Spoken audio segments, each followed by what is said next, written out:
Julia Wood from Hexie Love. Today I'm going to show you how to use my new Hexie Love curved hexagon ruler that I've developed. This simple little ruler is going to allow you to cut some slow, easy curves in your hexagon papers and in your fabric.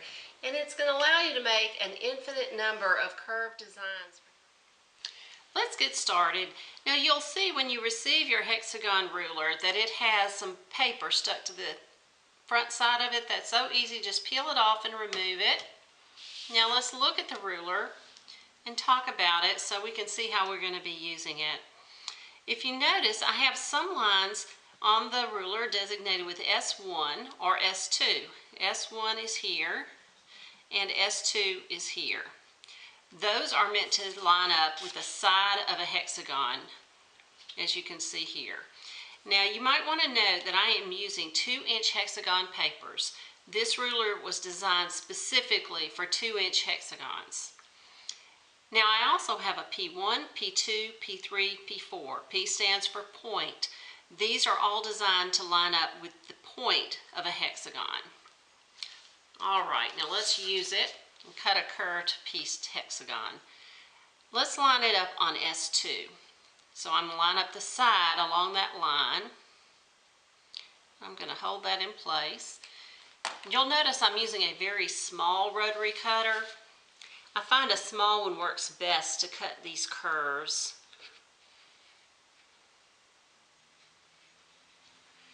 And there we go. We have a nice curved piece hexagon. Now, if we like, we can go a step further and cut that even further. Instead of having 2 pieces in our piece hexagon, let's cut a point on either side. I should say a point marking. I'm going to try P2 on this one. Do you see? I'm cutting it. I'm going to cut it on either side where we had the curve before. I'm going to just start here again using my small rotary cutter. And there we go. Now I'm just going to keep all that in place. I'm using a rotating mat, so let's turn it around so I can get to this other side. And again, I'm going to line up P2 along this opposite side.